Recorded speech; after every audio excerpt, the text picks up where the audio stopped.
బంటి నీ half century ఇంత స్లోనా ఏంటి? ఐపీఎల్ 2026లో అత్యంత చెత్త రికార్డు రుతురాజ్ గైక్వాడ్కి ఇదే.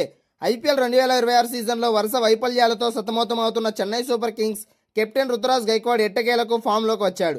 గుజరాత్ టైటన్స్తో జరిగిన కీలక పోరులో బాధ్యతాయుతమైన అర్ధ సెంచరీతో జట్టును ఆదుకున్నాడు. అయితే ఈ ఇన్నింగ్స్లో ఆయన కెరీర్లోనే అత్యంత నెమ్మదిగా నమోదు కావడం విశేషం. ప్రస్తుత సీజన్లో ఒక అనవసర రికార్డును కూడా తన ఖాతాలో వేసుకునేలా కనిపించింది. చెన్నైలోని ఎం చిదంబరం స్టేడియంలో సొంత ప్రేక్షకుల మధ్య జరిగిన ఈ మ్యాచ్లో చెన్నై సూపర్ కింగ్స్ ఆరంభం అస్సలు బాగోలేదు. గుజరాత్ బౌలర్ల దాటికి కేవలం 37 పరుగులకే 4 వికెట్లు కోల్పోయి పీకల్లో కష్టాల్లో పడింది. ఒకానొక దశలో జట్టు కనీసం 100 పరుగులైనా చేస్తుందా అన్న అనుమానం కలిగింది. అటువంటి క్లిష్ట సమయంలో కెప్టెన్ రుతురాజ్ గైక్వాడ్ క్రీజులో పాతుకుపోయాడు. వికెట్ల పతనాన్ని అడ్డుకుంటూ ఇన్నింగ్స్ను నెమ్మదిగా ముందుకు నడిపించాడు.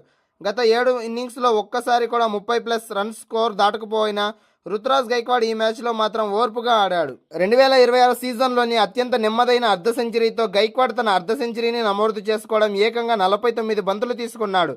ఇది ప్రస్తుతం ఐపీఎల్ 2026 సీజన్లోనే అత్యంత నెమ్మదైన హాఫ్ సెంచరీ నమోదైంది. అంతకుముందు ఈ రికార్డ్ ఢిల్లీ కెప్టెన్ రిషబ్ పంత్ పేరిట ఉంది. పంత్ హైదరాబాద్పై 43 బంతుల్లో అర్ధ సెంచరీ పూర్తి చేయగా గైక్వాడ్ ఆ రికార్డును అధిగమించాడు. మైదానంలో బంతి బ్యాటుపైకి సరిగ్గా రాకపోవడం, వరుస వికెట్ల పడడంతో ఆయన ఆచితూచి ఆడక తప్పలేదు. అయితే హాఫ్ సెంచరీ చేసిన తర్వాత వేగాన్ని పెంచి రుతురాజ్ గైక్వాడ్ మొత్తం 60 బంతుల్లో 4 ఫోర్లు 4 సిక్సర్ల సహాయంతో 74 పరుగులు చేసి అజేయంగా నిలిచాడు.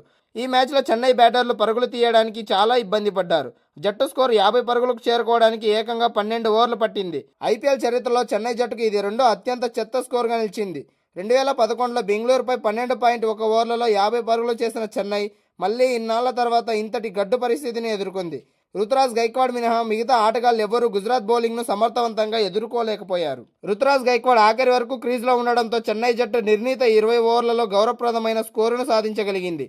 ఒకవైపు వికెట్లు పడుతున్న కెప్టెన్ రుతురాజ్ గైక్వాడ్ ఒంటరి పోరాటం చేయడంతో జట్టులో నూతన ఉత్సాహాన్ని నిలిపింది. ఈ ఇన్నింగ్స్ నెమ్మదిగా సాగినప్పటికీ మ్యాచ్ గమనాన్ని బట్టి చూస్తే ఇది జట్టుకు ఎంతో అవసరమైన ఇన్నింగ్స్ అని విశ్లేషకులు భావిస్తున్నారు. గైక్వాడ్ ఫామ్లోకి రావడం చెన్నై అభిమానులకు ఊరటినిచ్చే అంశం.